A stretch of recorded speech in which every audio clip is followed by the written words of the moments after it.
You know what? Before updates, sorry, an opportunity for our co-chairs to say a welcoming word. Mike, do you have any opening remarks for everyone?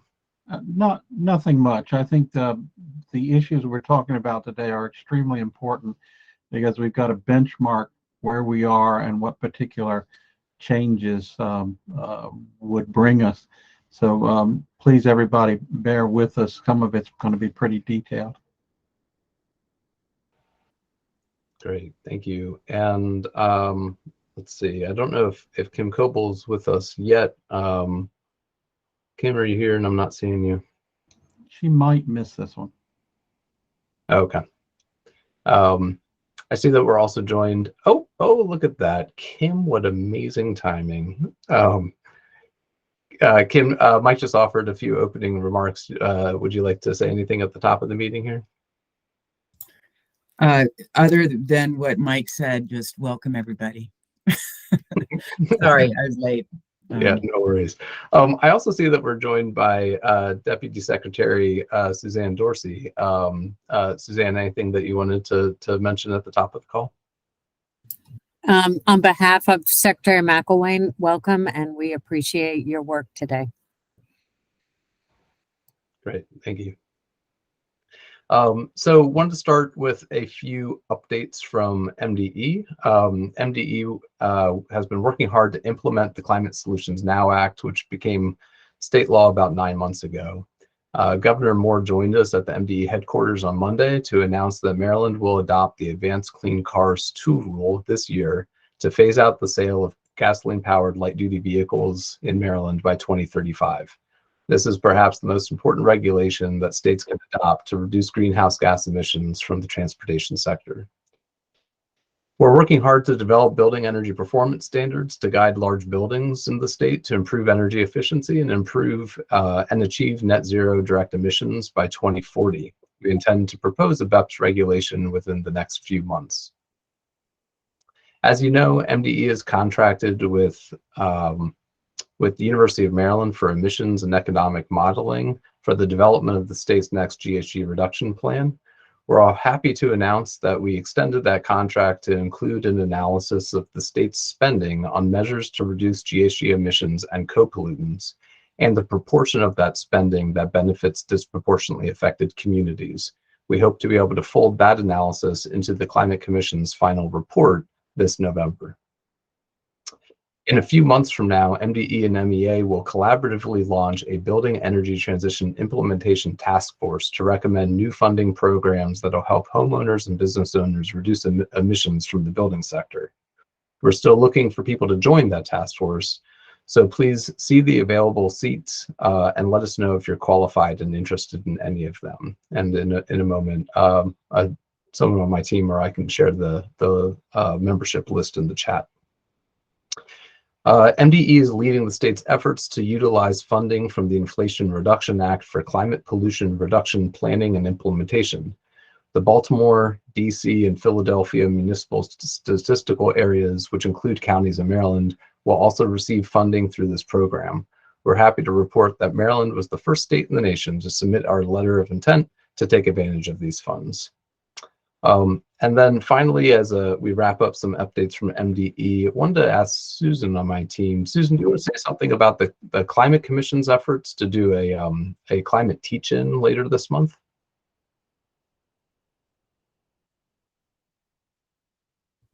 There we go. Thanks, Mark. Many of you may have received an email from the Commission about Earth Month approaching April 1st. So the Education, Communication, and Outreach Working Group of the Commission is promoting the Maryland Climate Teach-In on or around March 29th to help kick off Earth Month. So we would love to see any group or class beginning in pre-K all the way through college to take on this challenge and do something to talk about climate change in particular, not just Earth Day things. So part of what we said in our email was that this event is a powerful way for students and educators to encourage conversations literacy, and learning opportunities focused on climate change, and anyone can easily participate. Models range from short 15-minute classes and group discussions to interactive learning to formal 3-hour all-school events.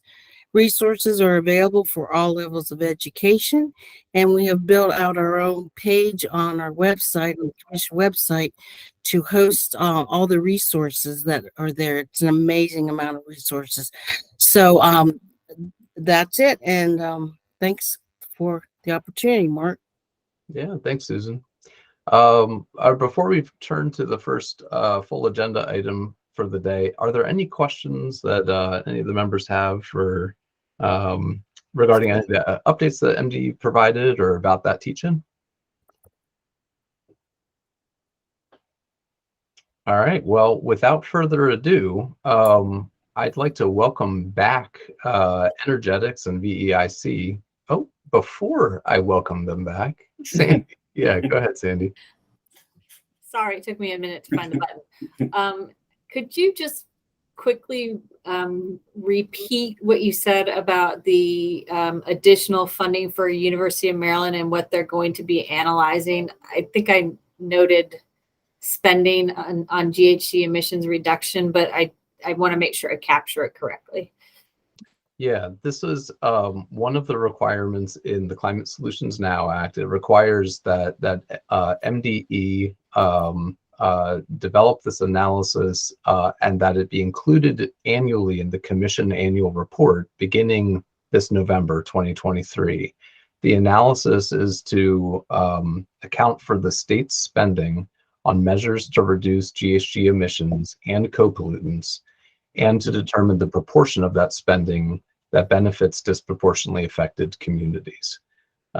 So the news there is really, you know, that the news isn't what was published in the Climate Solutions Now Act. The news is that we've moved forward with a contract with the School of Public Policy at the University of Maryland to conduct that study.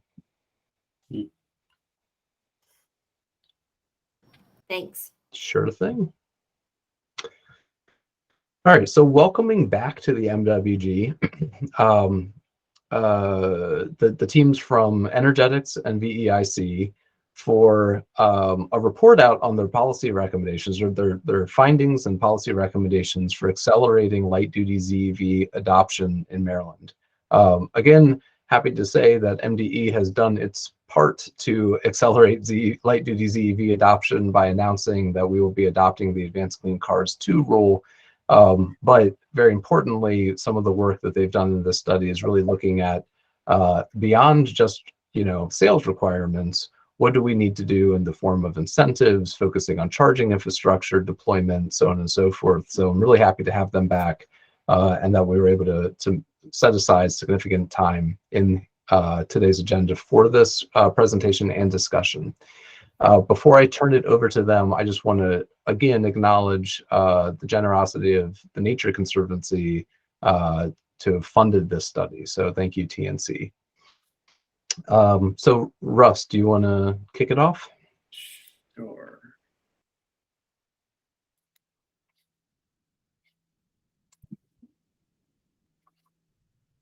Just let me know. Okay, it looks like that is sharing properly. Can you see my screen? Yep, looks good. Okay, wonderful. Okay, so yes, thank you again for the intro and the invite today to share the final results. Last month we were near final, so this gives us an opportunity to show off the final polished result. And like Mark had mentioned, you know, project funded by Nature Conservancy, very useful. And this is focused on accelerating light-duty zero-emission vehicle adoption. There's obviously a tie-in, I think, in support to the University of Maryland project. But just a quick overview, we went over this last time. It's really looking at programs and policies that can accelerate adoption of light-duty vehicles. So we're not looking at medium or heavy-duty vehicles, but anything light-duty, so personal use and fleet. So first task was really just to get a look at projections barriers, issues with going after very high levels of CEV adoption, and then test 2 and 3 are really the meat of what Dylan on the phone will discuss from VEIC's role. I'm going to go through this pretty quickly, not trying to blast through, and I'm just trying to leave enough time for the programs discussion that Dylan has. If I've gone too quickly, please stop me, ask a question.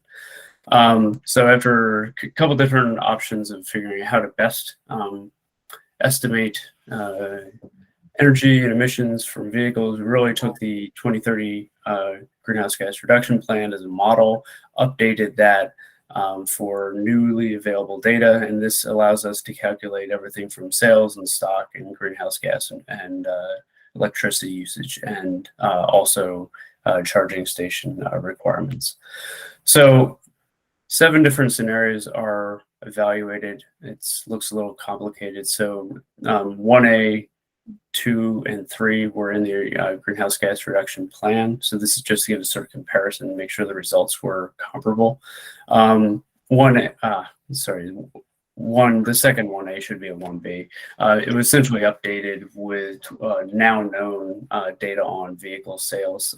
The last data was in 2017.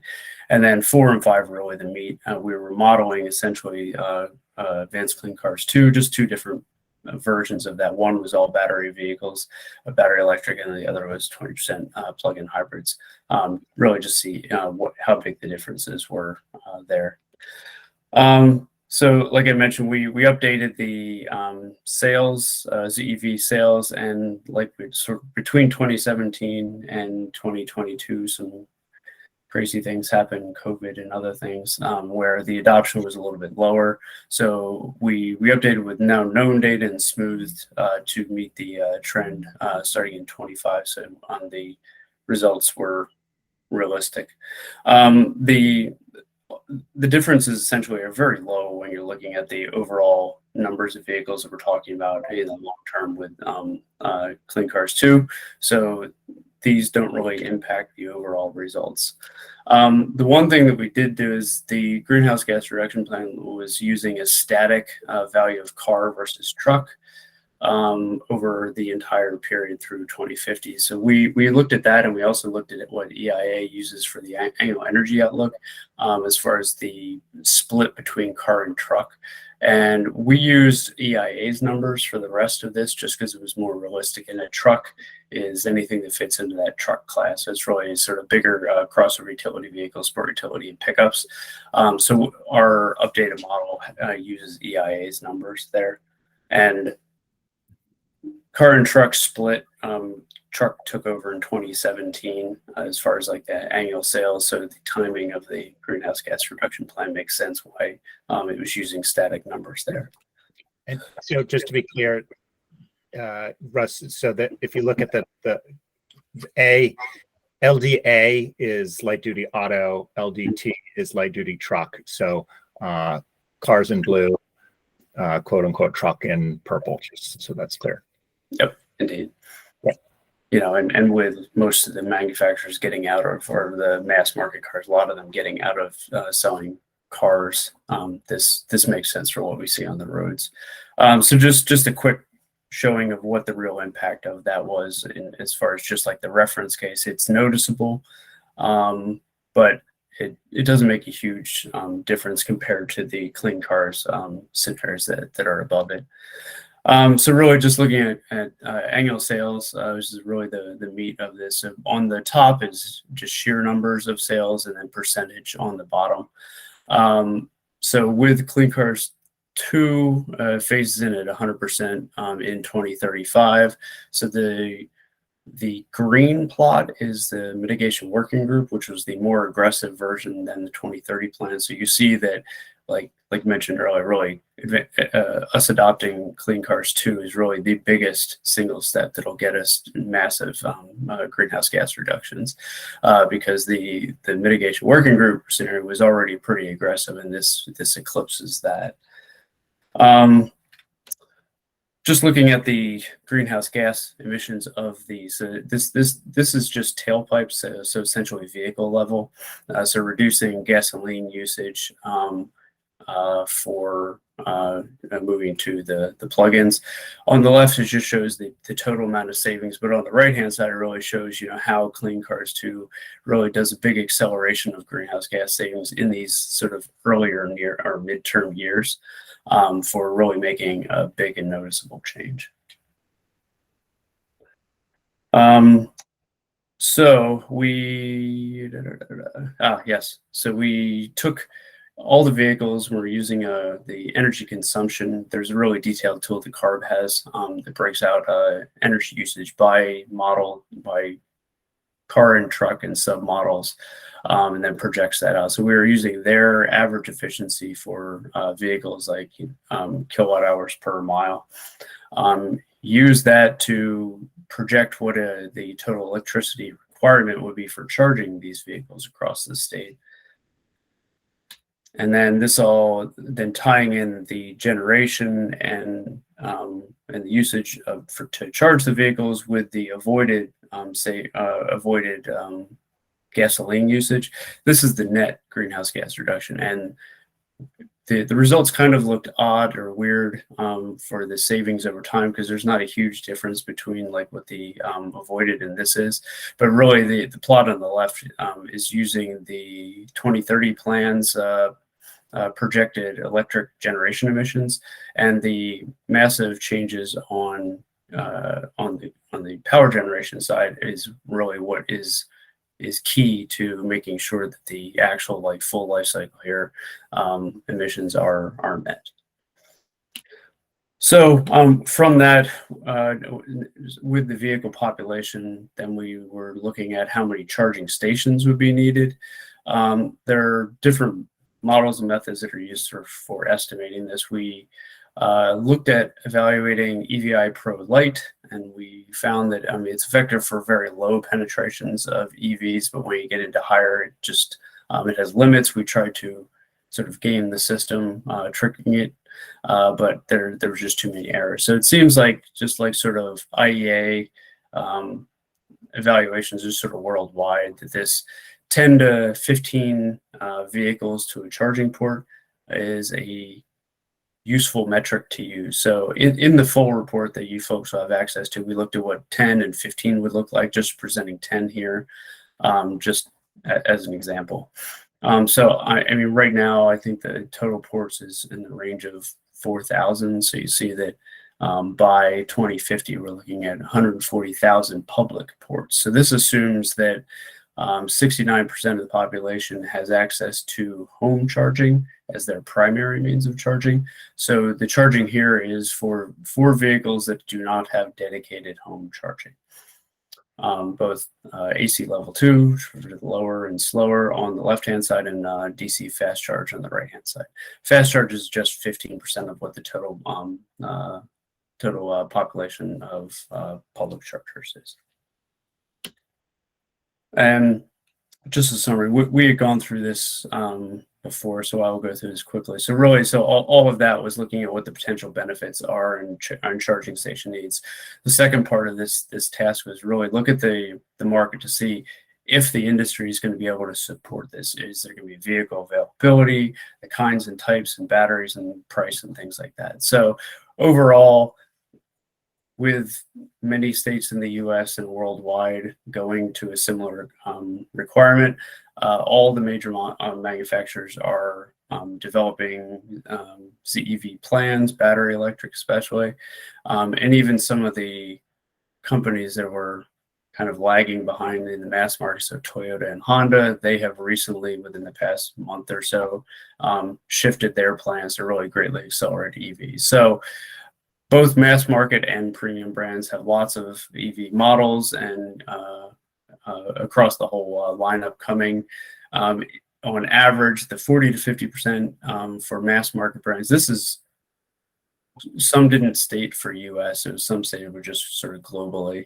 The biggest thing here is the underlined bullet is that the manufacturers will have to target their availability of these vehicles where they're required to. So essentially in states that are required ACC2.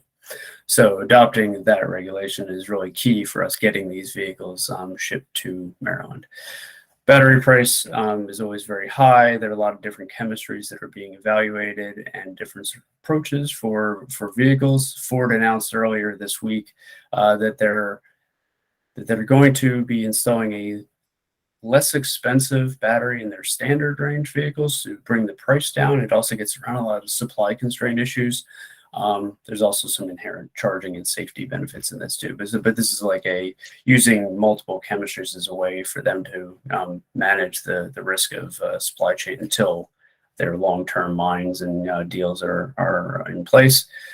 Factors that get slow, there's a lot here. So, I mean, supply chain, battery availability, public charging infrastructure was mentioned by many as being an issue, but that's what we're talking about here.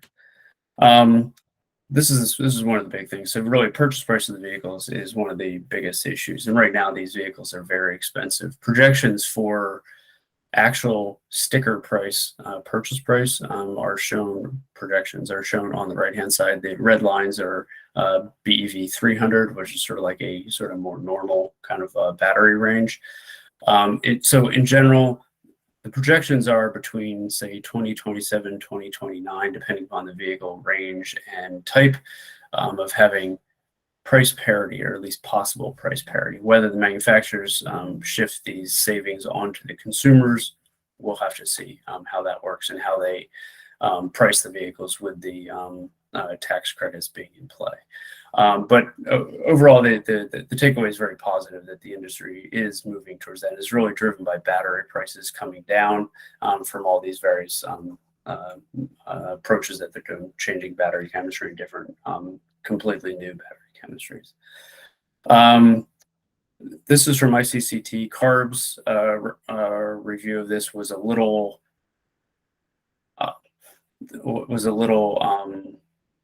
less optimistic and had more detail as far as like as you get into the, more option vehicles, so cold weather, all-wheel drive, towing, things like that, push the purchase price a lot higher. So the takeaway from this is really that prices are coming down, but it's likely that in the market, incentives will be needed for many years to get these vehicles down to like cost parity, where just like normal Marylanders can purchase the vehicles.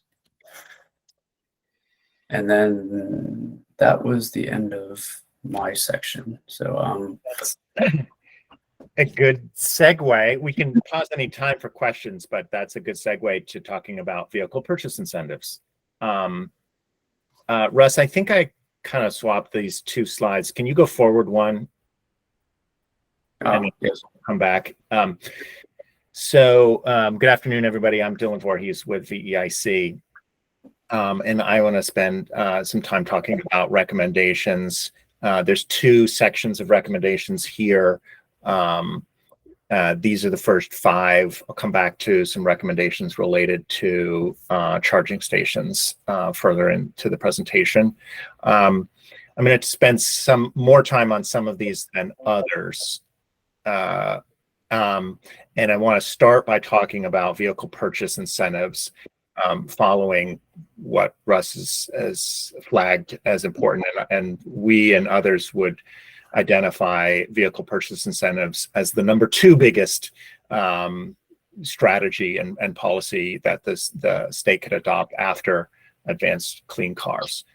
So I'm gonna go through these recommendations and some of our analysis, and I won't spend time on all the slides, but you'll be able to see some of the information there, including what's available in other states.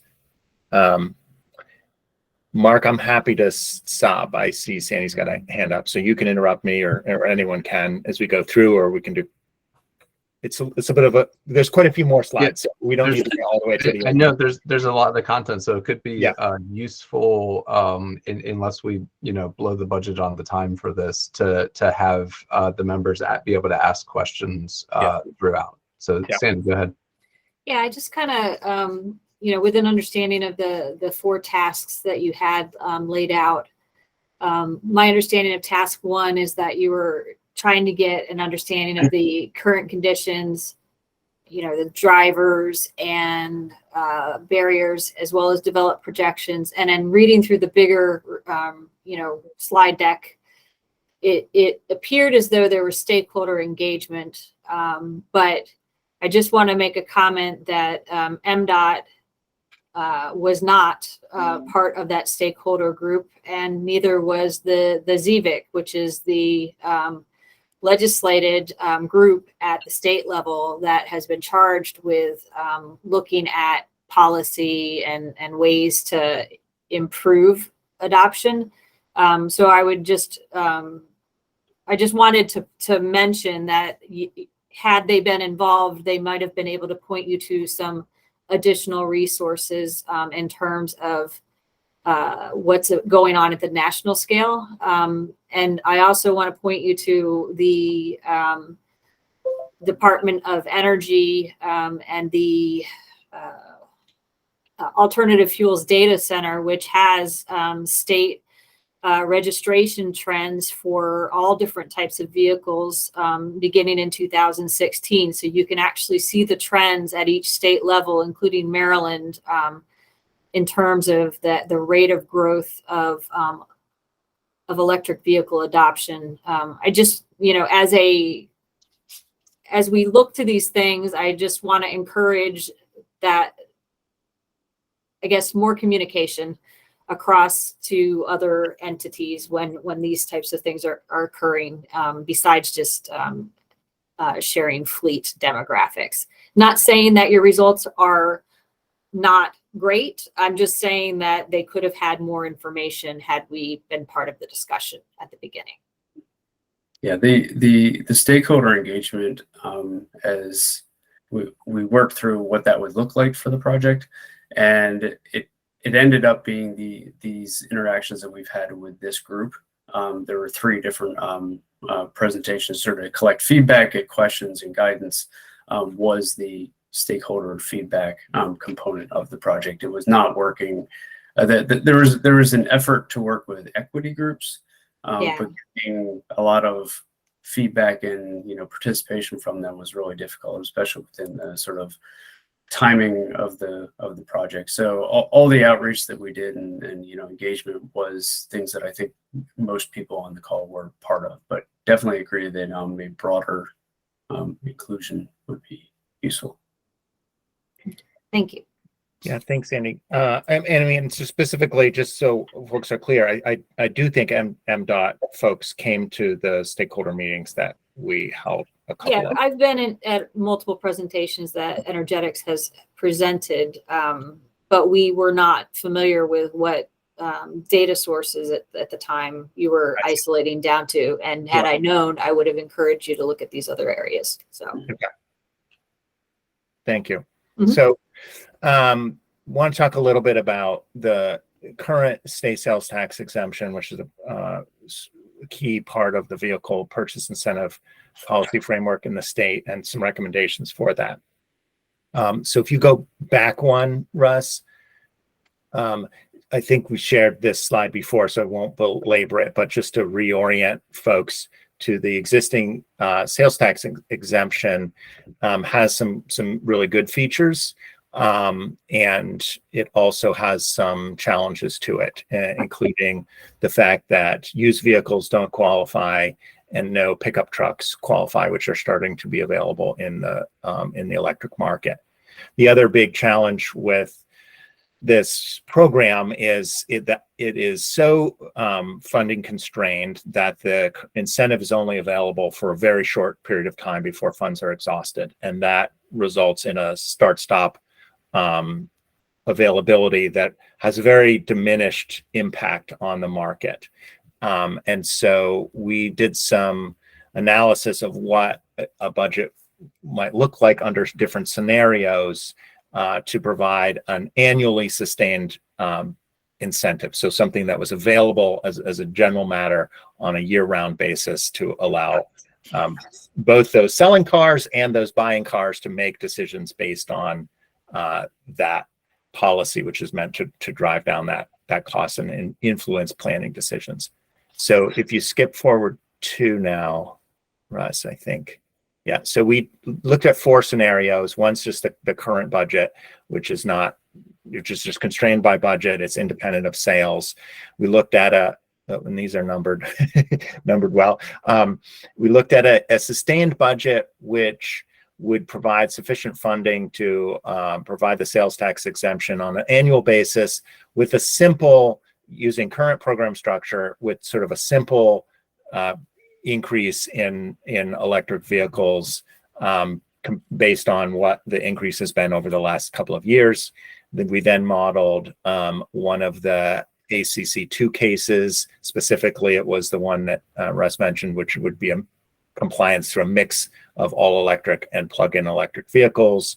And then we modeled a third, would be ACC2, with also allowing used vehicles to qualify. And we made some simple assumptions here. This one, in this case, 15% of new vehicle sales, and adding eligibility for trucks. There's some details there, and you can spend a little bit more time with that. But this is an illustration of what kind of budget parameters. And if you go to the next slide, see that these are some very, very substantial budget implications over the next few years. And I'll point out that, as we, I think, mentioned in our previous presentation, the federal tax incentive is expected to be in a period of substantial change over the next several years.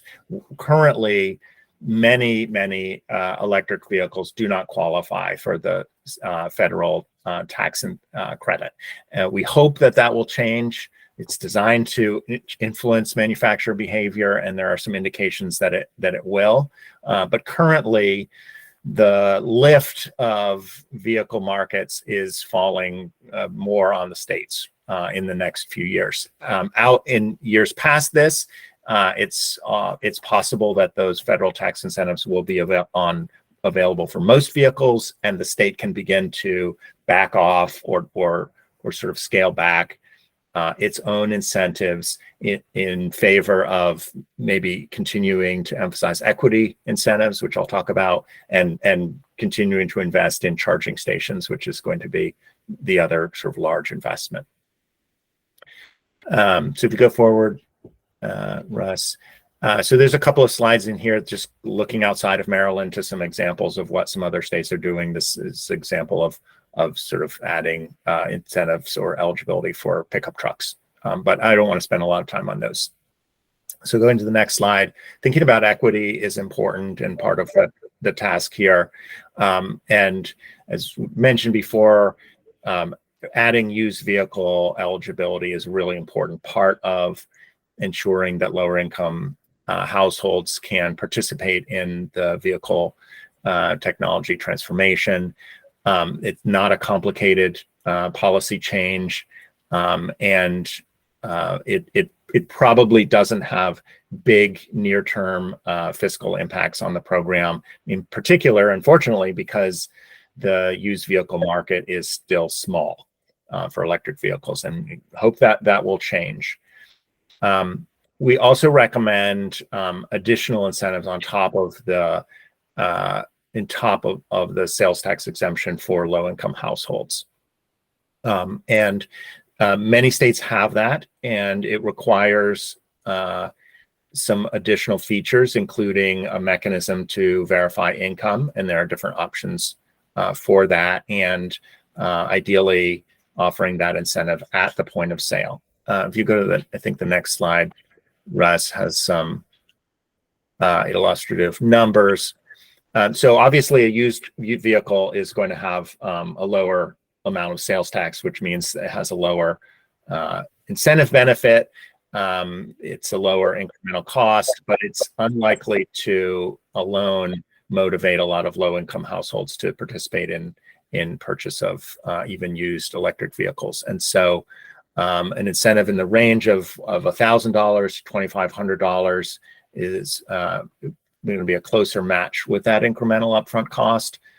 For new vehicles, a higher incentive is more in alignment with that incremental cost. And some states are offering even more generous incentives than these.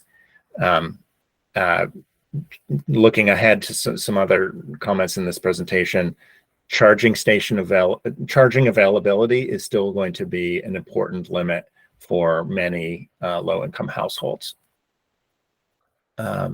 So I think that's maybe one more, Russ. So again, just a couple of examples. I won't spend more time on them here, but there are plenty of examples of other low-income incentive programs from other states. So next slide, and there's another one. Another area of recommendation, and I think we talked about this last time, so we'll move quickly on it, but there are a wide variety of fleets in the state, some of which are good candidates for conversion to electric vehicles. And some of them, in fact, have very high mileage traveled. And one of the barriers that's faced for converting fleets, even smaller fleets, is the technical and informational and sort of decision-making analysis that helps fleet managers decide to begin to convert their fleet. And that includes economic considerations around purchase of vehicles, how much do they drive, but also charging solutions. How many charging stations are needed? How often do cars need to be in them? Are cars traveling in routes that allow them to be back at a charging station? What are the rate implications? Those kinds of technical analysis can really facilitate fleet conversion, even in addition to the existing incentives, but it's really a low-cost way of getting fleet managers to make economic choices in vehicle conversion. Next slide. Again, a number of states have incentives or technical support programs that are targeting fleets. And again, we're talking about light-duty fleets. Dealer engagement is also something we talked a little bit about last time, but it's really, I think, an important part of this whole package. And if I don't think I said at the beginning, there's no single piece of these policies and programs that will unlock the magnitude of market transformation that is called for in ACC2. It's essential that customers have the information, they have the financial means, they understand where they can charge. Dealers need to be able to sell these vehicles, and there are sort of constraints and limitations and things that the state can do to facilitate all of those.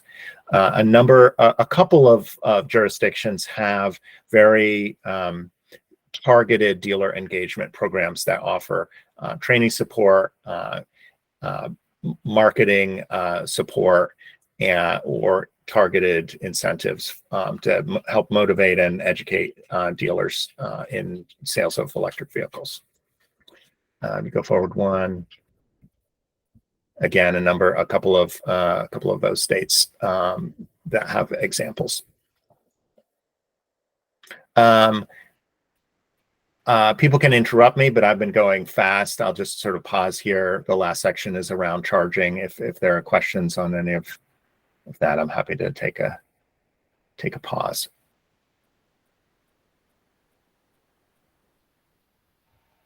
Yeah, go ahead, Kim.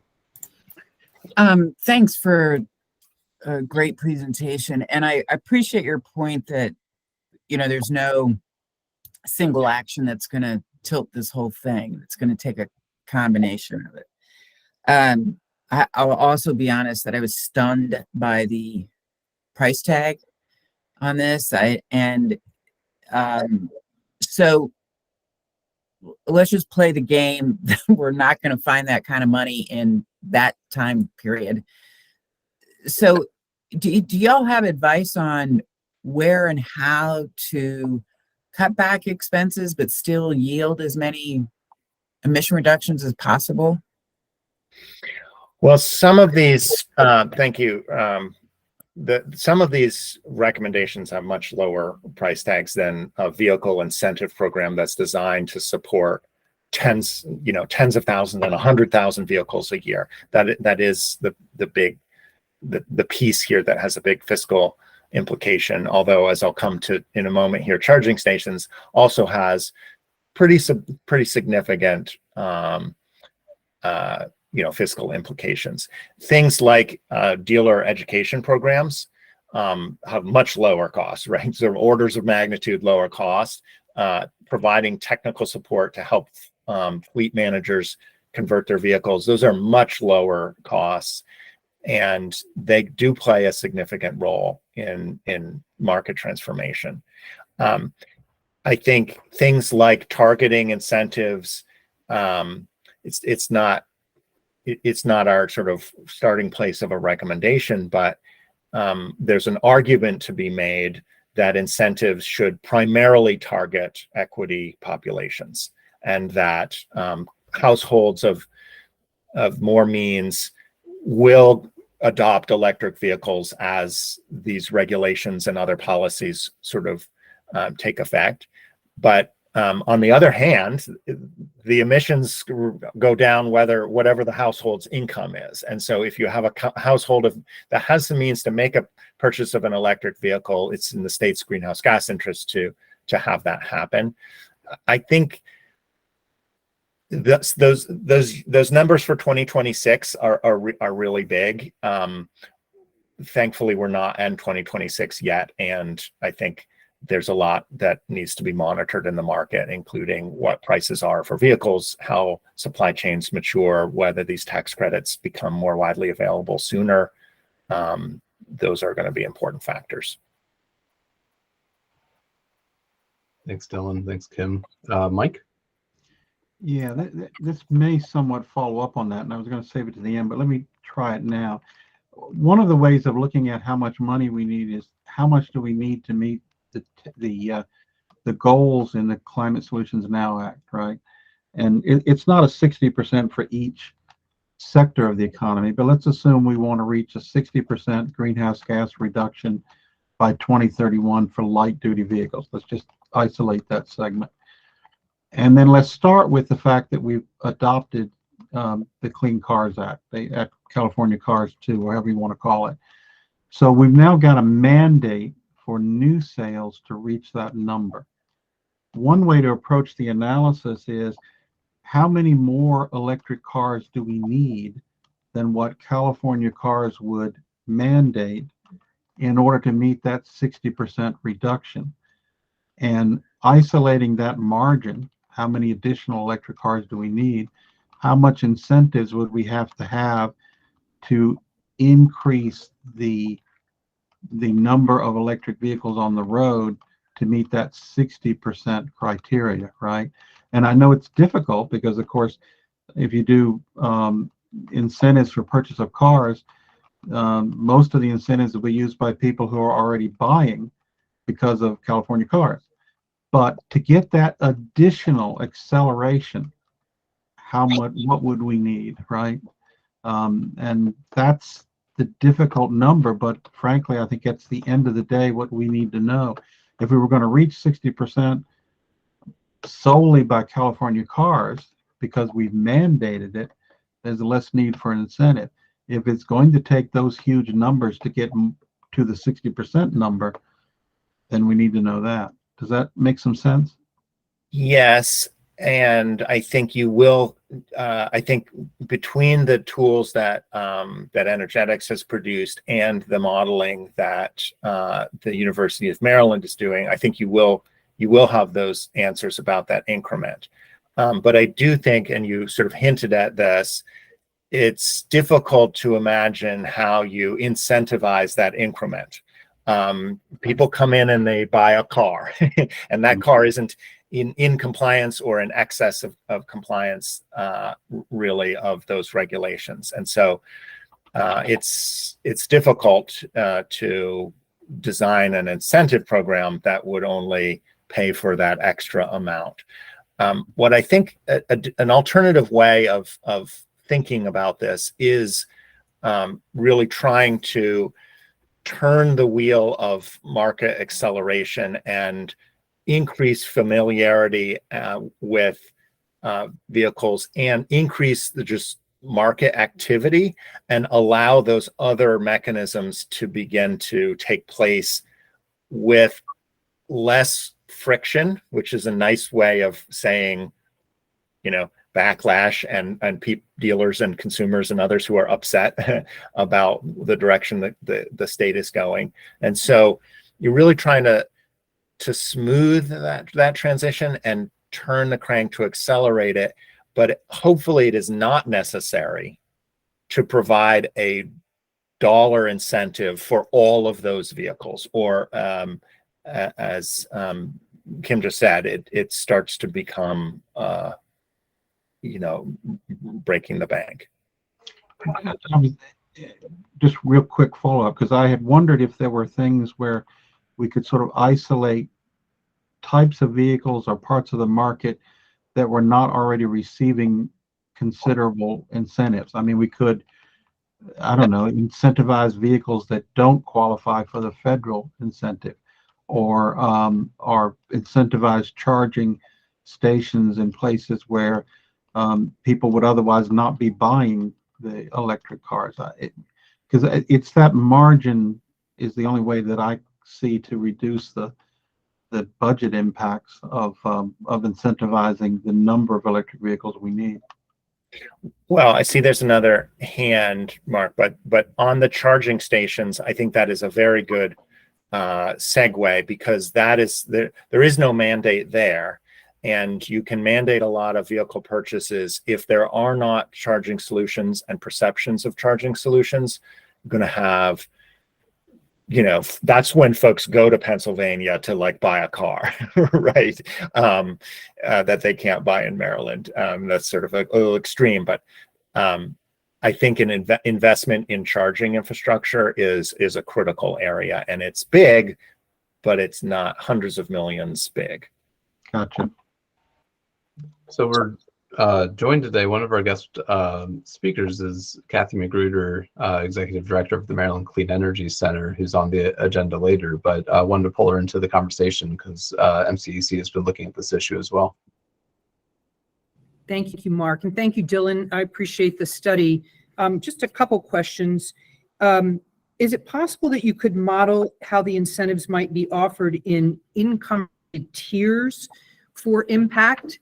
I think we understand the need to support underserved communities and adoption, but I'm wondering about that Oreo cookie middle, where there's the potential to really capture some greenhouse emission reductions, but how much does that market need to be moved is the question I'm looking for. That's a great question. And I don't want to get ahead of ourselves, but we are thinking about with what some next steps are for this analysis, and more detailed design or of how income-based purchase incentives could look is on the list of things that we think would be worth some follow-up. That's great. And then the other thing I wanted to ask you was, what is the number that you think needs to be invested in charging infrastructure incentives, and is there a financing model that you are recommending or you suggest be deployed as well? A financing model for charging stations, or a financing model for vehicles? For vehicles and infrastructure and charging infrastructure. So we weren't really able to dive into financing solutions here. It is also, I think, something that is worth some additional follow-up, and I think that's something I've heard that you all were thinking about, and so I think that's definitely worth some more consideration on the vehicle side, right? At least, yep. That's part of looking for the number of what you think. What is the investment that needs to happen that we need to find financing support for? Okay, so go to the next slide, Russ, and this is one answer to that question. So this is the same data that Russ was referencing earlier. It's one specific case. I think this is ACC2 with 80% all electric, 20% plug-in hybrid. And we'll note that, and these two higher and lower quantities reflect that range that Russ said earlier, that ratio of 10 to 1 or 15 to 1. And so it's still a little bit of art as much as science to predict, sort of especially long term, what is the right number of charging stations. And this is a gloss on a lot of specific cases that are more detailed. But here it shows in the lines level 2 chargers and the bars DC fast chargers, again, kind of high scenario and low scenario.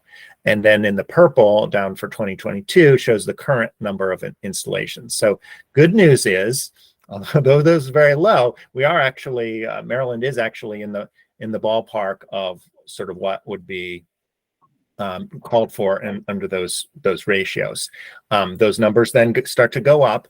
And I would argue, particularly on level 2 chargers, it's really a strategic investment to invest on the high end of the numbers, and particularly in places that are highly visible, where the public is going and seeing charging stations. And this is getting a little bit to some of the conversation with Mike and others about how can we make some more targeted investments. Investing in level 2 charging, obviously DC fast charging is really important, and those numbers have to go up.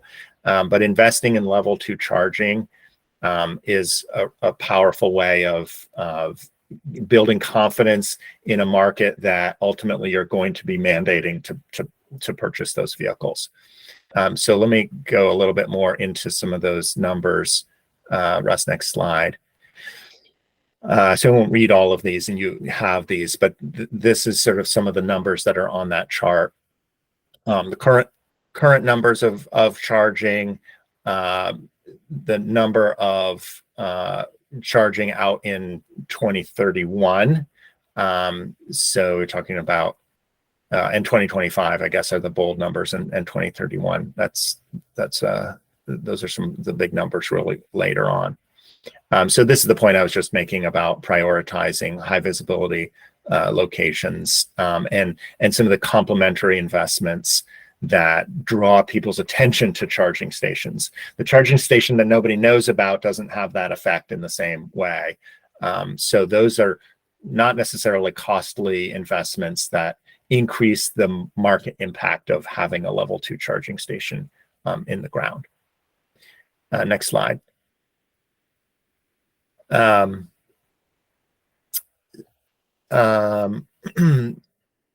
couple of general recommendations around public charging when we're noting here a couple of things. One, that there is, I think, an opportunity for continued progress on kind of unified information resources around electric vehicle charging incentives.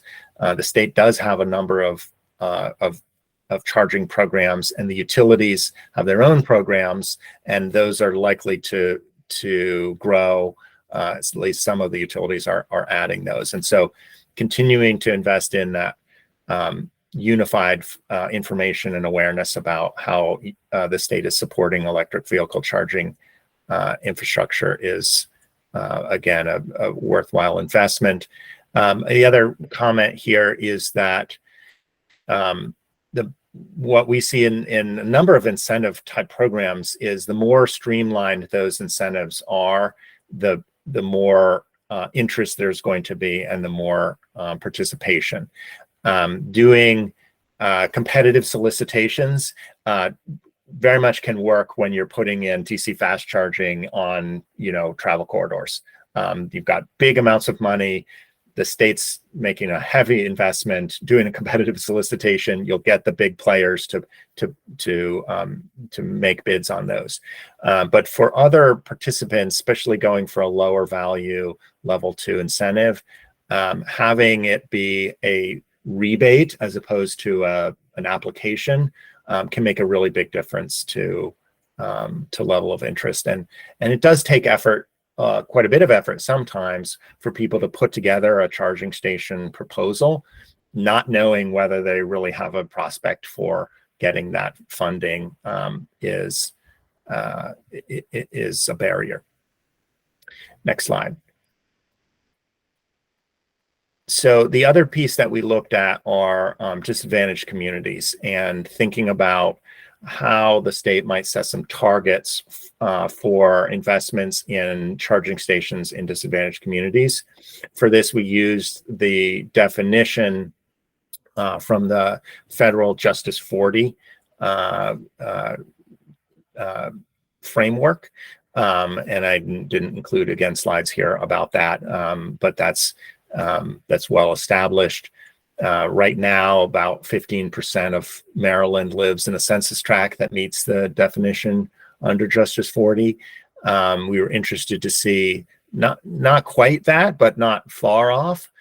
Current charging stations, 12% for level 2 and 13% of DCFC are located in those areas. So we recommend that the state set some specific targets, at least following a proportionality over time. And so what that translates to is by 2025, 500-600 on the lower end, 800 or 900 on the higher end, level 2 stations. You can see the numbers for DCFC, that those would be targets for disadvantaged communities. And it's important to note that utilization of those charging stations may lag because vehicle uptake in those communities is also probably going to lag, even with really smart, well-funded investments. And that I would submit has to be okay, because you're really investing in a long-term transformation that you want those communities to ultimately participate in fully. And then next slide, a couple of slides, just looking at some mapping that we did. There's more in the report, looking at where charging stations are in relation to those Justice 40 defined disadvantaged communities. You can go through those, Russ. I think there are a couple of them from Western Maryland, from the peninsula.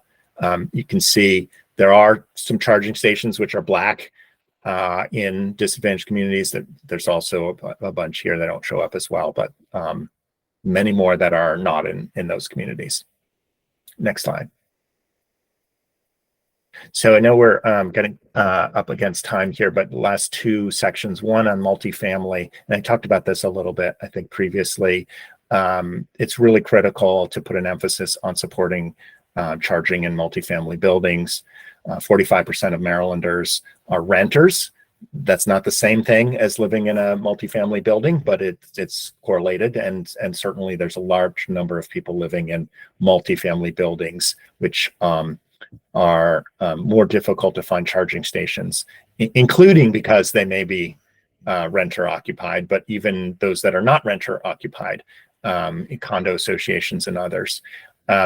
Maryland does have a right to charge law, which is again a small but no cost and useful policy, which says that associations like a condo association can't block occupants from installing charging stations. So they have a right to be able to put a charging station in there.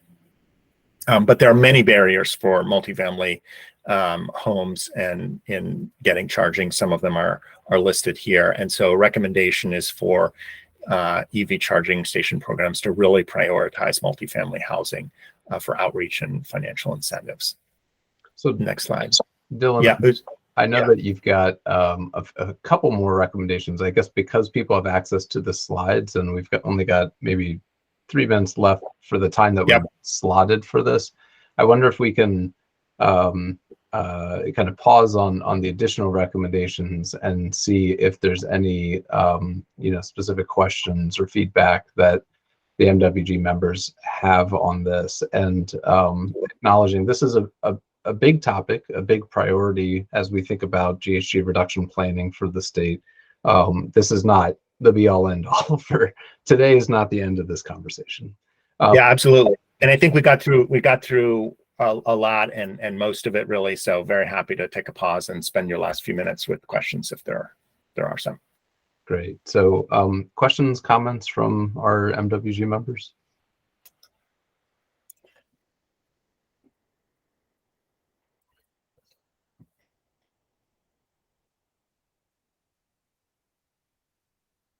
Well, then I cut you off unnecessarily early, Dylan. No, we've had the fire hydrant open at people, so they're doused. Yeah. That's all right. Well, so and is the deck that you sent over, is that the final report? No, this is a cut down version of the final report. I think that the final will be available. I'd have to ask the TNC folks again how they plan to share this. Okay, great. Well, I can make a promise to the MWG that when there's a final report, MDE can help distribute it to the members and interested parties here. Okay, well, and you know, the slides that everyone has access to today has a tiny bit more information that Dylan didn't get to. Otherwise, we can look forward to the final report, and then perhaps the next time we have a MWG steering committee meeting, we can discuss if there's additional deep dive into your recommendations that the MWG should have the opportunity to have later this year. Sounds good. Thanks, everybody. Yeah, thank you very much for this report out. Very useful. Okay, so turning topics a bit here from light duty ZEV adoption to state financing programs. Kathy, can I turn it back over to you actually to discuss? And you know, I'm not sure for everyone at the MWG that this will be their first introduction to MCC as a state green bank. I'm sure many people are familiar with that. But I did, you know, want to create this opportunity to make sure that you had the opportunity to express what MCEC does for the state, and also you know, some of the forward thinking you're doing on how Maryland can take advantage of some of the forthcoming federal funding opportunities. Yes, thank you, Mark. And in the interest of time, I'm going to try to blow through the slides about what MCEC is and what does it do, because I do think many of you on the call are familiar with MCEC as a statewide green bank. But the slides I know are available, so if you like more information, it will be there. If we could go to the first slide in my deck, and I think Kim is managing the slides for me. Is that correct, Kim? Thank you so much. So the first thing that we want to understand, if you go to the next slide, what is MCEC? What is a green bank, and what does it do? Green banks use public funding out in private capital. Why is that important? Let me let you go. Could you go back to the previous slide? There we go. So to answer the question of what we are a quasi-governmental instrumentality of state. That means we were created by the Assembly with a very specific economic development mission related to advancing clean energy and climate mitigation and adaptation solutions. That's tied to creating jobs and reducing greenhouse gas emissions. Those are all part of our performance metrics. The center is has a very specific mission. The things that we do that are most important for this group to consider is that we focus on facilitating access to capital and operating financing programs using leveraged or direct investment. We specialize in procurement and technical support to facilitate project implementation. We support climate commercialization, and we offer education and outreach programs and training to stimulate markets and enable climate justice outcomes related to facilitating adoption of these solutions. I wanted you to understand what the green bank is, what it does, and why Maryland needs to have a green bank. So Kim, if you could just go to that slide, please. Let's go to the next slide.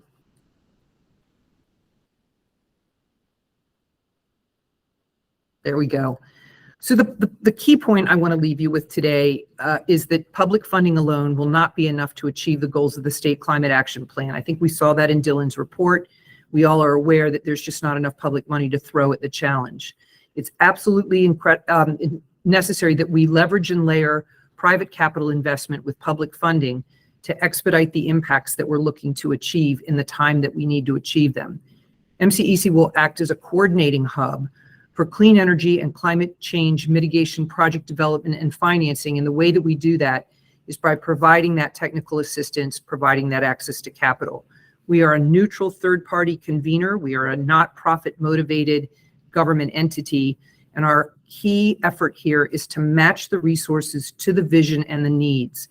And all of the work is designed to be aligned with helping implement the climate action plan that this group has developed. Let's go to the next slide. So again, this is all lined up with the climate goals, the Climate Commission recommendations. I don't need to school you on this. You all are very familiar with it. The Climate Solutions Now Act was a game changer and up to the ante.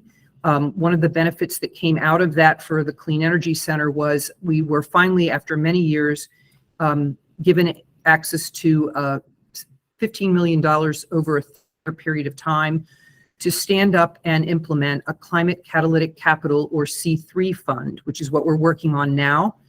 We want to align that state funding with private sector investment and with the EPA and a variety of other grant funding opportunities found in the investment in the Inflation Recovery Act and the BIL. So there's two pots of money. I'm not going to go into detail about that, but the $20 billion fund there, which is designed to create a national green bank. We are working with partner state green banks and the Coalition for Green Capital on a nationwide funding ask. We're also intending to go after the competitive $7 billion fund that is currently targeted for solar, community solar on residential rooftops and energy efficiency and battery storage technology deployment. We're hoping that they will expand the eligible measure in that funding stream. Let's go to the next slide. So the Climate Catalytic Capital Fund, we are creating 4 flexible tools that we can use to run money through our entity into communities and into the hands of project developers and implementers. A revolving loan fund, which will use the fund both as subsidy, buy down, and direct investment. An equity investment fund where the investments would be designed to earn a return that would go back into the fund like the revolving loan fund. A block grant program that would allow grants, and a capacity building fund that would allow for development of projects and planning at the community level. And all of this effort is specifically dedicated to assisting LMI and disadvantaged communities across the state. So we're looking at that very carefully in alignment with the federal funding requirements. What I want to share with you in the next slide is an approach to how we are going after different sources of funding for different strategy deployment.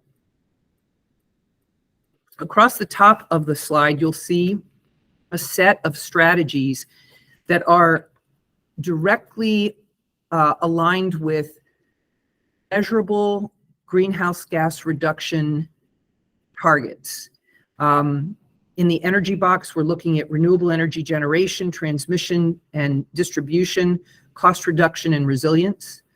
In the built environment category, all of the parts of the puzzle that would be aligned with the BEPS reg deployment in 2025, not just the measures themselves, but technical assistance for helping building owners be prepared to make the improvement they're going to need to make, access to capital to make those improvements.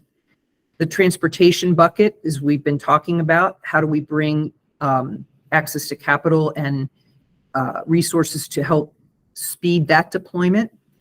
Then we have an ag and forestry category where we're looking for source reduction from ag operations. We're looking for carbon sequestration solutions alternative uses for fossil fuel in ag operation, like fertilizer, diesel vehicles and equipment, and propane displacement. In the waste category, we're looking for source reduction and reuse, specifically methane capture, combined heat and power from waste stream, energy from other sources, all that meet or exceed Maryland greenhouse gas emission regulations that MDE would enforce. And then we have a cross-cutting bucket where we're placing soft skills, workforce skills training, on-the-job experience, capacity building, and outreach and education for planning and assessment in communities.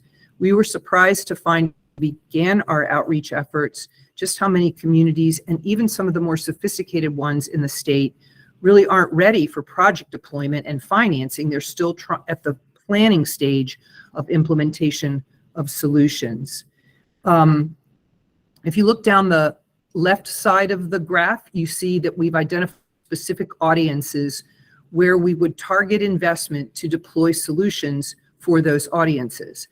That would include consumer residential households, both individual and multifamily, small business and commercial operators, industrial and manufacturing, producers and distributors that are somewhat linked to the ag and forestry audience, municipal and institutional audience, and there are plenty of those, not-for-profit organizations, and entrepreneurs are bringing new and cutting-edge technology to the market that could make a big difference, transformative difference in the future. So let me go to the next slide really quick. I'm trying to do this, Mark, the 10 minutes or less. This is the, I think this is the piece of the puzzle that I really want to leave you all with today. As a green bank, we were created in 2008. We started operations in 2009. In the 12 years that we have been, or the 14 years that we've been in existence, with less than $12 million of federal and state money, we leveraged over $165 million of private capital to stand up energy and climate mitigation solutions across the state. And we've targeted consumer audiences with lending. We've targeted the commercial sector with MD PACE, and we work using our ability to issue tax-exempt bonds with institutional and municipal clients. What I want you to see on this slide is the funding that we've received since 2009. MCEC has never had until 2023 a sustainable source of operating capital to just keep the doors open and the lights on. In 2023, we were able to secure an appropriation of $1.2 million annually in legislation, and then the 2024 legislation, 2023 legislation that sets aside the leveraging fund of $15 million. But here's the message that I'm going to wrap up with. I want you to see the comparison to other state green banks that operate similar models. Neighbors nearby, including DC and Delaware, are working with the $7 million operating budget and an $8 million operating budget. Massachusetts Clean Energy Center, $22 million. The Connecticut Green Bank, $28 million. And NYSERDA, $90 million. Both Massachusetts Energy Center and NYSERDA also support tech transfer in the climate tech space. The green banks that were capitalized in tranches over time, the New York Green Bank received a $44 million initial tranche. And the last and my favorite one is the Montgomery County Green Bank, which started several years ago, was started with a $6 million settlement from the Pepco Exelon merger, and has also $17 million in investment capital from the Montgomery County fuel tax. I'm not advocating for a fuel tax, but I just think it's interesting that the county green bank has a $23 million to work with, and that is not at all what your state green bank has to work with. So I'm sorry for the duplication there, and Kim, I'll fix that. I'm going to stop there, and I want to take the opportunity to pull in Tom Peterson from the Center for Climate Strategies. MCEC has engaged Tom to help advise us and work with us and MDE on making sure that the investments that we are looking to build, the investment strategies we're looking to implement, line up with the implementation strategies in the greenhouse gas reduction plan for the state, and that we're able to measure the impact of how those investments achieve those outcomes as we build the strategies. So Tom, take it away.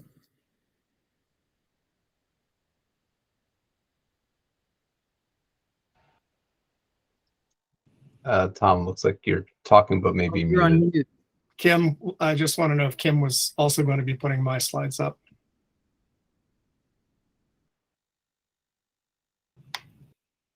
And while she's doing that, Mark, I think there were a couple questions in the chat. Francis Stewart asked, will there be any assistance or financing for pedestrian and or bike infrastructure?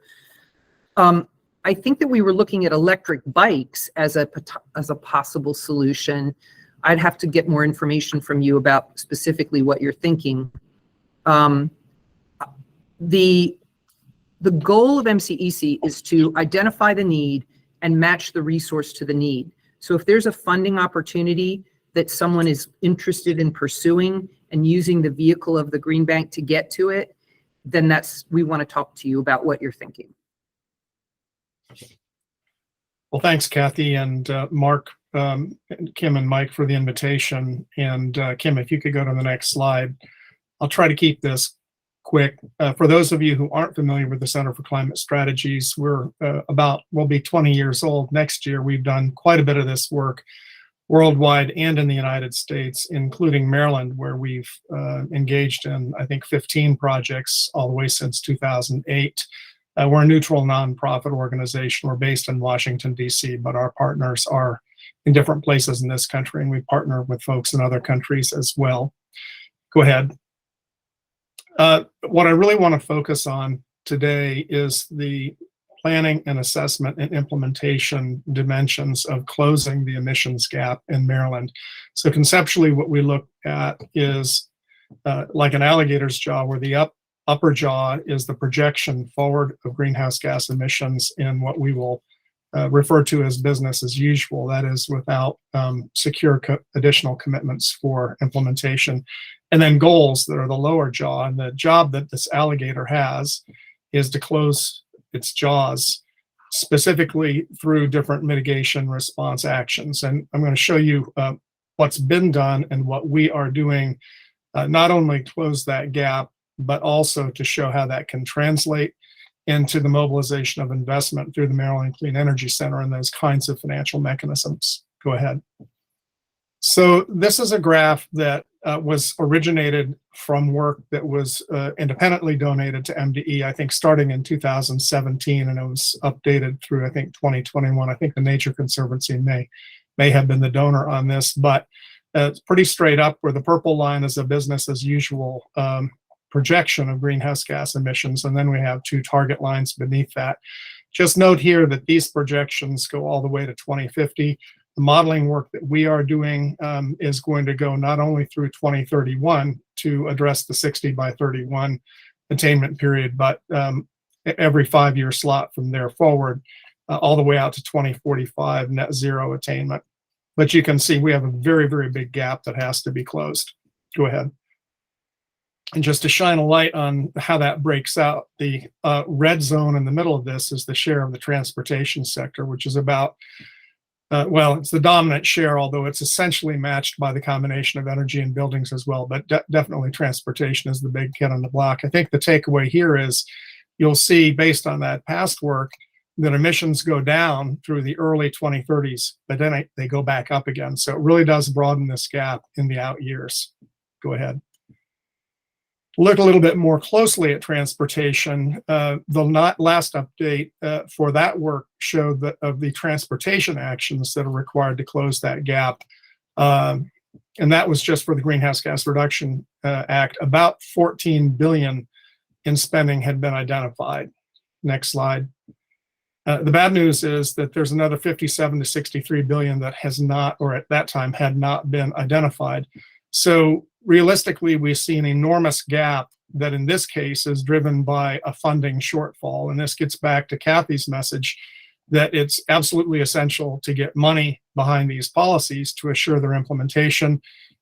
There is a procedure and a capacity required to do that. As she indicated, this is going to require not only the mobilization of public funding, but also very significant leveraging of private sector funds. This kind of graph is something that we could repeat for you, in just about any place in the world right now. It's very widely recognized that in the long term, the mobilization of private investment is going to be required in order to implement climate change goals and policies. Go ahead. So what do you do about it? In Maryland, we received a set of thoughts from the Climate Change Commission that I think were developed by September, so last year, that listed out recommendations on what potentially could be done to close this gap in the alligator's jaws.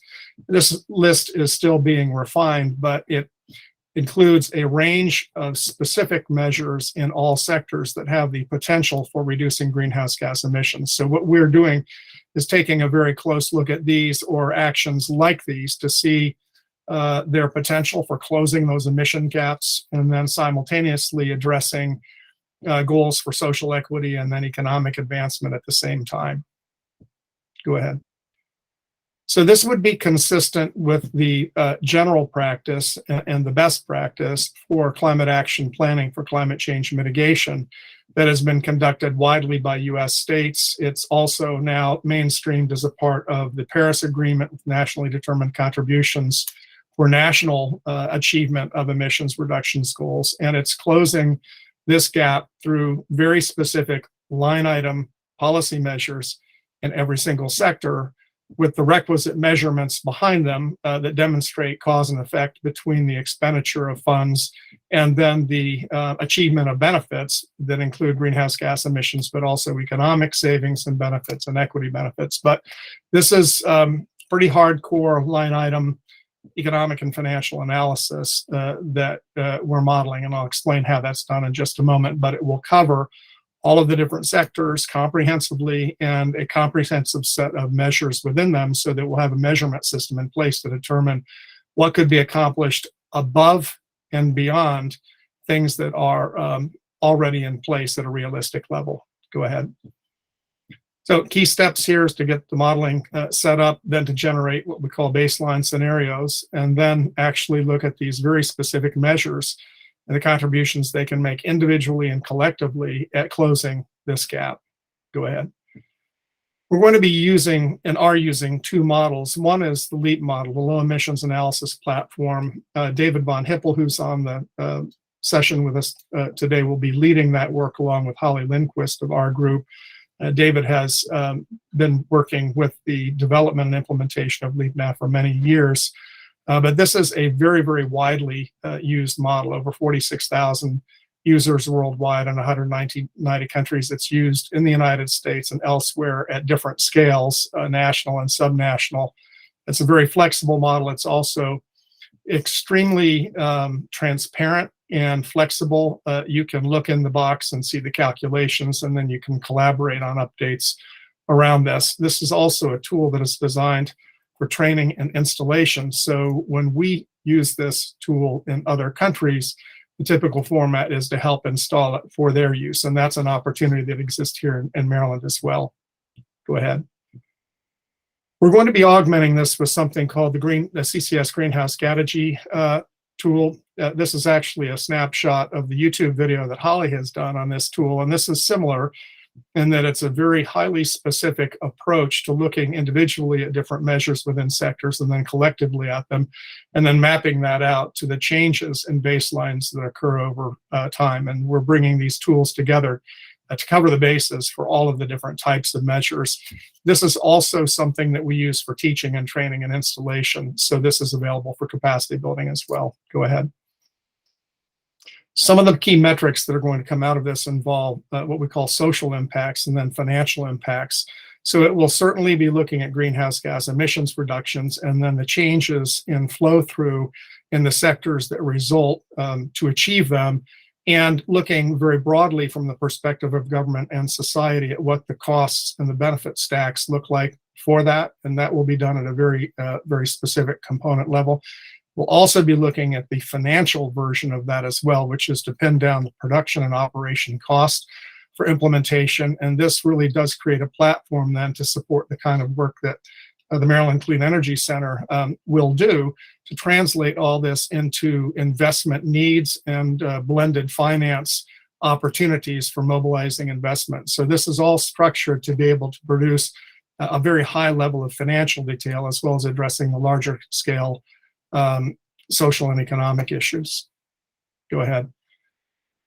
I think this is the last slide, but a really critical one because, as I mentioned, both of these models, but the process itself is highly transparent. So for each and every one of the measures that is evaluated, we will have a long description of the details and parameters that are involved in that, the very specific design of each of them, its goals, timing, who is going to be required to implement and who the beneficiaries are, the implementation mechanisms, including funding mechanisms, so that we have specification on how this actually will move forward with implementation. And the analysis approach, which will be a full disclosure of data sources, methods, and key assumptions. This also will address the issue of additionality by indicating how this new action compares to actions already in place or projected to be in place over the period of analysis.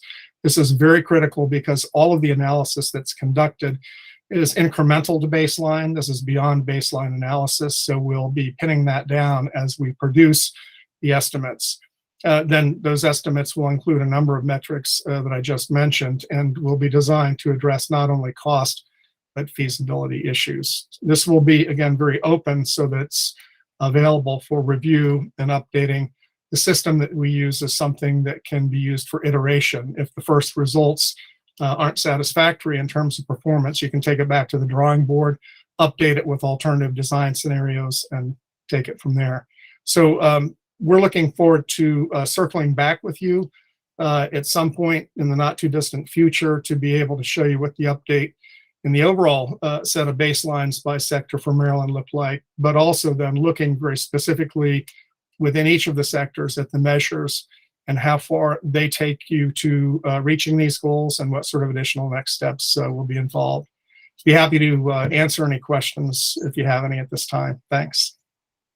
Thanks, Tom, and thanks to Kathy as well for that overview. I think, one takeaway in addition to the takeaways that Tom and Kathy asked for everyone to bring with them out of today's meeting is there are a lot of efforts to try to identify the pathways to help Maryland achieve its goals, and a lot of work to identify the greatest opportunities to fund the measures to achieve those GHG reduction goals. So we were happy to learn about MCEC's engagement with CCS and the project they're undertaking to try to evaluate the cost-effective measures to achieve significant GHG reductions for the state.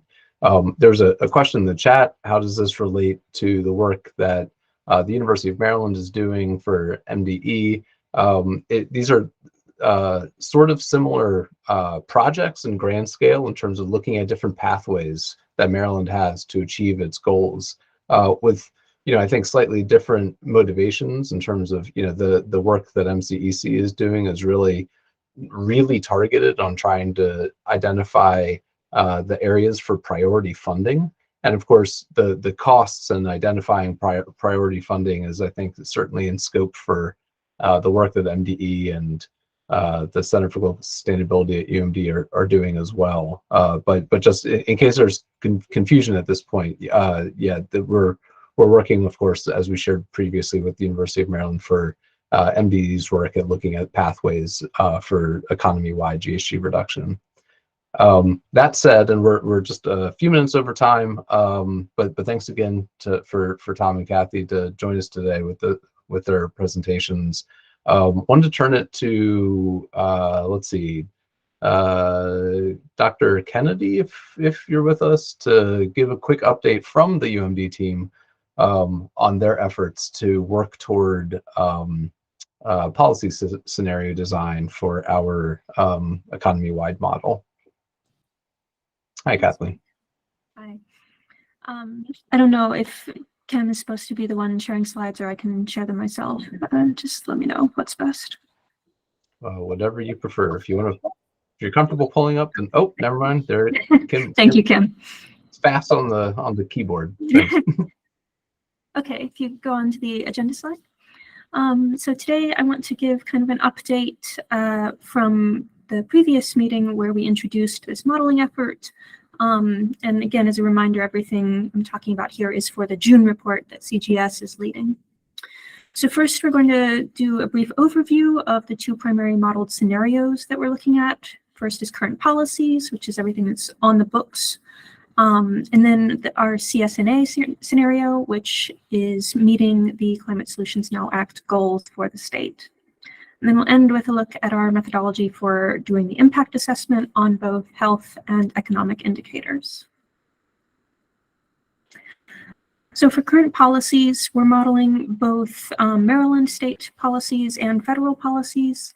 So for the power sector, we have things like the RPS, RGGI, planned coal retirements, and of course the IRA incentives.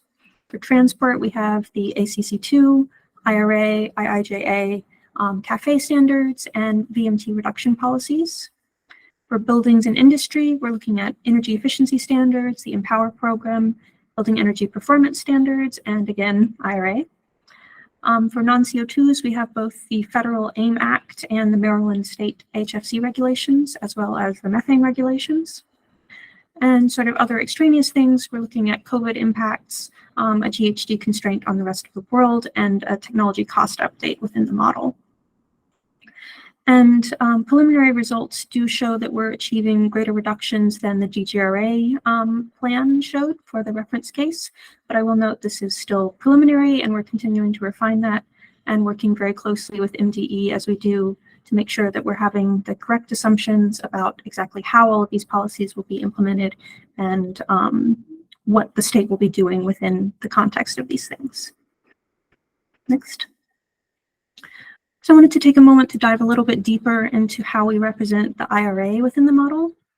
So this is from previous work that we've done at CGS looking at the IRA at the national level. And that modeling work showed that it can achieve 39% GHG emissions reductions below 2005 for the US by the 2030 timeframe.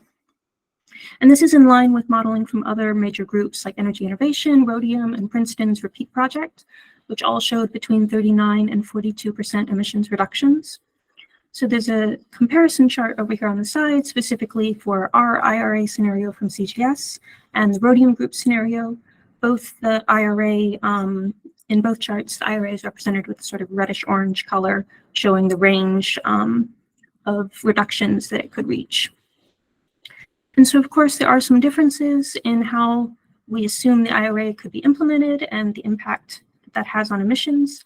And we are able to test different sensitivities around how that implementation happens within our modeling and get a range of impact as part of that.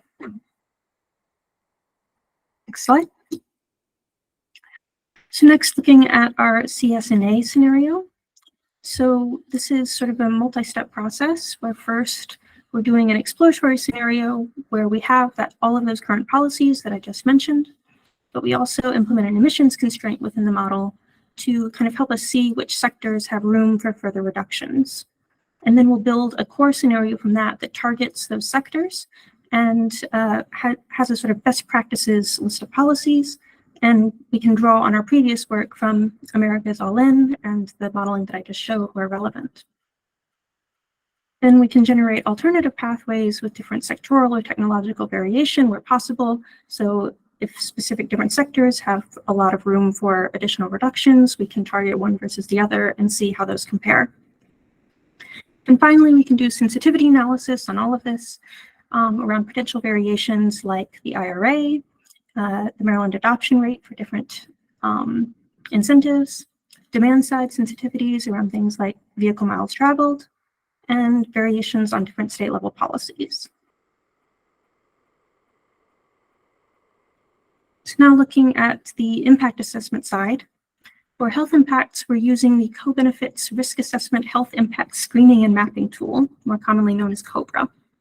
And this is a tool developed by the EPA, and it was previously used in the 2030 GGRA plan. And there's actually an existing effort at the EPA to harmonize GCAM, which is our model, with COBRA. And so we're able to build on their existing methodology for the specific modeling we're doing here. And COBRA models the emission and dispersal of particulate matter, so PM 2.5, sulfur dioxide, nitrogen oxides, ammonia, and volatile organic compounds, VOCs. And it translates all of those emissions into health effects at the state level with the potential for county level data. We're not sure if we'll have county level resolution for the June report. That may follow with the final report later. So an example of what output from this model might look like is like policy scenario X leads to 1,000 fewer deaths and $1 million saved from work loss days due to air pollution compared to policy scenario Y. So it's a comparative model from a baseline. Next slide. On the economic impact side, we're partnering with the RESI, Regional Economic Studies Institute at Towson University, and we're modeling economic impacts with REMI PI+. And again, this is the same team that previously provided economic impact analysis for the 2030 GGRA plan. So we're very happy to have them back on the team, already very familiar with the Maryland context and able to jump in quickly. And we're currently working with them to harmonize our GCAM outputs with the REMI inputs. But expected output is similar to what we had in the GGRA plan. So there's job growth broken out by region, gross state product growth, and then personal income growth with some distributional impacts. And again, the most granular output from this may be in the later plan rather than June, but we'll certainly try for as much as we can get for the June report. And with that, happy to stop and take any questions. I do also have my colleague Steve Smith here if there are any modeling specific questions. Thanks, Kathleen. Any questions for Kathleen or her team?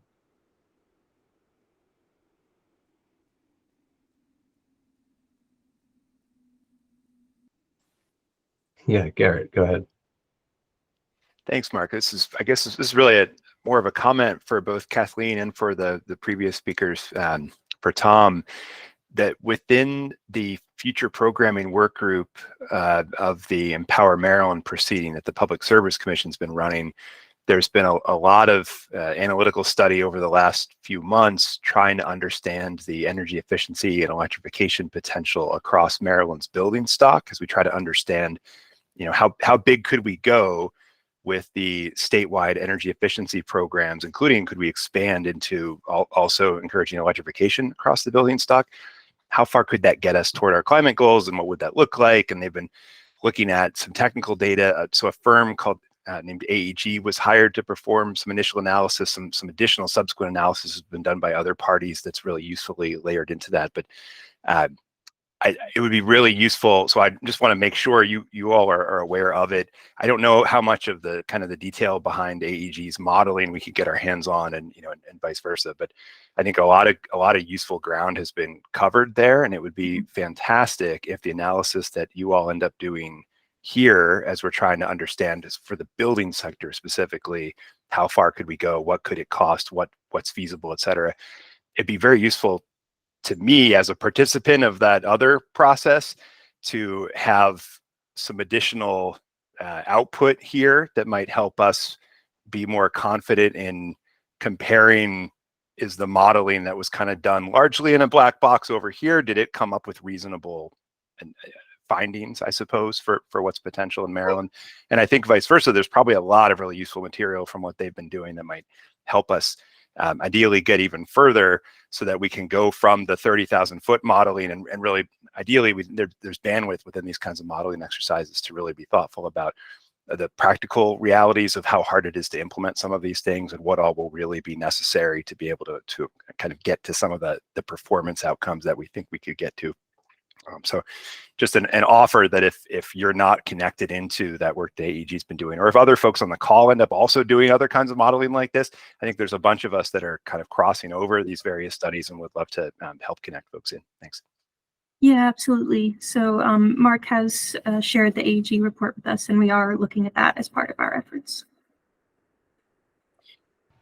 Hi, this is Tom. So I would say, just as a general matter, one of the things that we're focused on is the identification of best available data. And we know that there are different choices. And so that would be an example of something that we would, also be very well interested in. I'm not sure whether David and Holly already have that or not, but I would just say for all of the measures in all of the sectors, if there are studies that you think are particularly important for us to have so that they can be considered as a part of the modeling effort for best available data, assumptions, et cetera, you can send them to me. I'll get them onto the team. We'd be happy to follow up with you about these, but this would be the time to share that kind of information. And our system is set up to do exactly that. It's set up to be able to receive and incorporate information from best available sources. I'll follow up with both of you just to help as useful. Great. Thanks, everyone. Okay, so we have 15 minutes left, and that actually magically puts us right on track. So thank you for all of our guest presenters today. Thanks, Kathleen, for that update from UMD. I'm going to turn it to our co-chair, Kim Coble, for a little bit of an update on what's happening in Annapolis these days, Kim. Yeah, it sounds like a talk show, doesn't it? Lots is happening in Annapolis. Just to give a set, and I know many of you are doing work there too, so I don't mean, anyway, I'm sure everybody could give this update. The bills are starting to move, so the pace of things is really accelerating this last week and going into the next 3 weeks. So as I provide updates, it could have changed within the last hour or two. It could have changed recently. So, but interestingly, there are bills that are dealing with, and I'm trying to keep it focused on what's germane to this committee, but there's bills that are dealing with buildings. There's bills on solar. There's bills on wind. There's bills on storage and on specific programs such as Empower. So there's a lot happening in this realm that every year there seems to be more and more climate related bills. It's hard to keep it all in, keep it organized. Just a couple highlights. There is a bill, the Clean Trucks rule, which is similar to the Clean Cars that just has Mark or Chris mentioned. There was a press event on Monday announcing that. So there is one relative to the Truck Association. There's both a House and a Senate bill. It has passed the Senate 33-11, and it's over in the House. There was an amendment that was added that is still being discussed, but that bill is moving through. The offshore wind bill is a big bill, and it really is looking at 3 aspects of offshore wind to help promote that industry in Maryland. One is setting a goal, 8.5 million gigawatts by 2035, I believe it is. And there's some discussion about whether that's the right number or not. There's aspects of the bill that deals with the transmission. So how do we get the energy from offshore, onshore, and through the system? And then there's the third part, which is the procurement of it. And the bill takes steps in moving those issues forward. There's been hearings in both the House. There's hearings in the House and Senate. The Senate actually discussed the bill today on the floor, and it's on third reader, so it should be come over to the House soon. So that bill looks like it's at least has some momentum on it. Excuse me, 8.5 by 2031. Then there's a community solar bill. The community solar program has been a pilot program, and that's due to expire next year. So this is to put that program, make it a permanent program, incentivizing community-based solar. And it was heard in the House and the Senate, and it came out of the Economic Matters Committee today. So that one's moving. There's an energy storage bill, both a House and Senate version of that. And hearings have been in on both sides, but it was, and this bill requires the PSC to establish an energy storage program and set targets for that, which could be a good one. And being heard in subcommittee in the House side tomorrow. There's several bills in on Empower, and two are, there's a House and Senate bill and then another House and Senate bill that are both with the intent of building flexibility in the Empower program, basing it on greenhouse gas reduction emissions. And the differences in the bill is how that flexibility is achieved. So there's a lot of debate going on and work on trying to bring these two together. So that's, and I've got bill numbers on all of this. If you want, you can just email me and I can help you find those. I think that is all the ones I was going to highlight. There's a, on the buildings, there's a bill on building performance standards that has been heard in the House. It's only on the House side of the bill.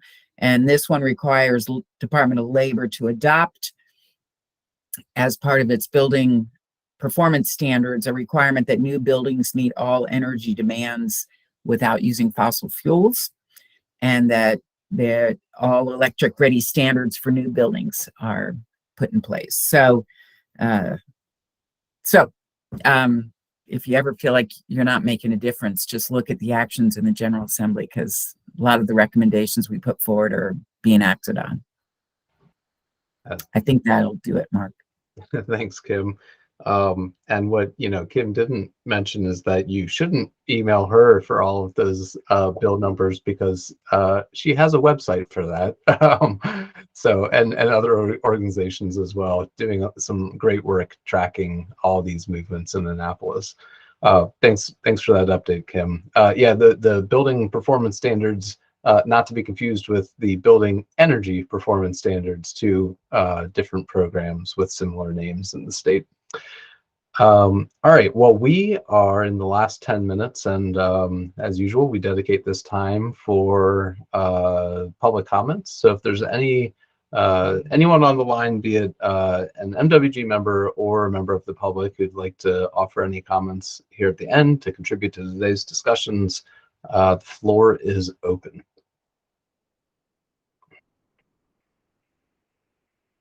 Yeah, Josh Tolkien. Hi, everybody. Great presentations today. I'm really excited to hear the presentations and the questions. I may have mentioned this in a previous meeting, but there was a coalition that worked together to support the passage of the Climate Solutions Now Act called Climate Partners. It was just a collaborative space for mostly advocacy groups to come together. That group has reformed as a collaborative focused on implementation of Climate Solutions Now. The comments to the commission last November were really the first manifestation of that collaborative work. And we had a great meeting with Kathy. We are working with Tom Peterson as well. And we're going to be putting out a sort of a public solicitation from nonprofits and advocacy groups to begin to crowdsource the sort of ambitious proposals that we're going to want to help bring to MDE and the commission as part of the development of this plan.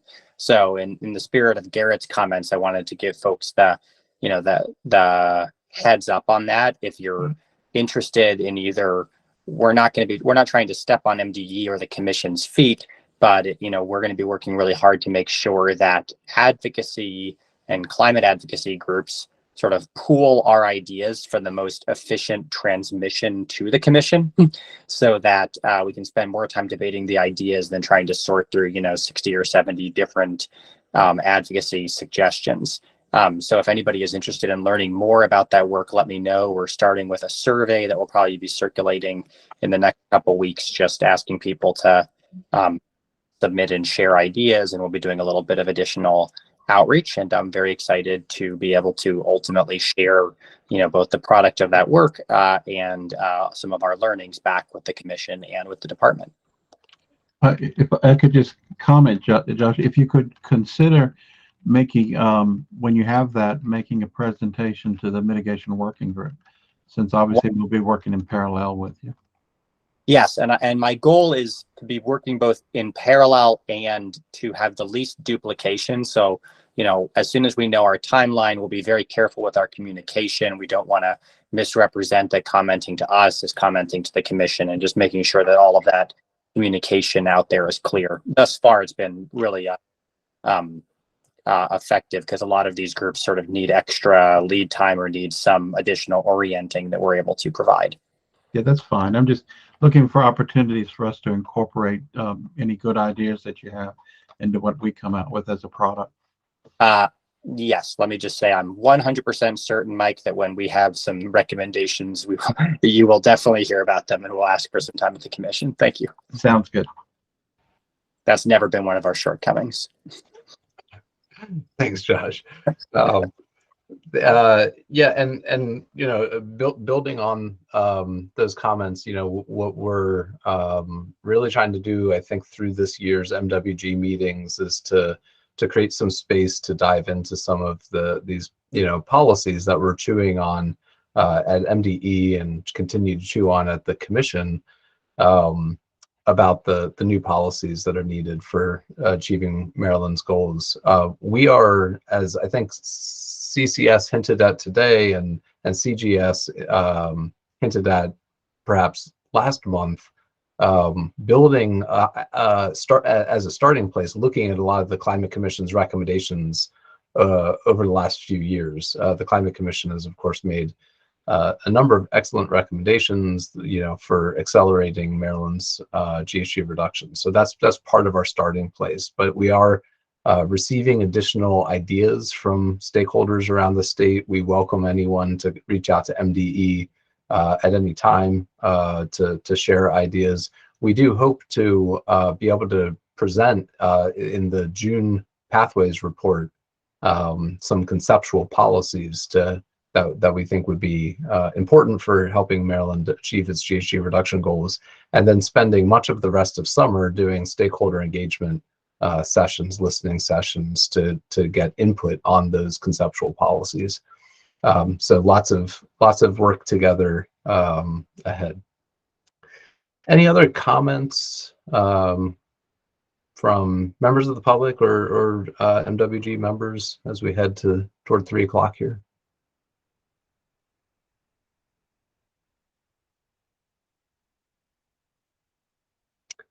Yes. Is it Pam, or is it Rachel standing in for Pam? Hi, yes, it's Rachel. Delegate, like it was said earlier, things are really speeding up here in the General Assembly. So Delegate Queen has been pulled in 10 different directions today, so I stepped in for her. But I just wanted to say thank you for holding this and giving us this information. And you have a friend here in Annapolis if anybody needs anything. So thank you, guys. It's good to have friends in Annapolis. Thanks for joining us today, Rachel. Okay, any last comments before we wrap today?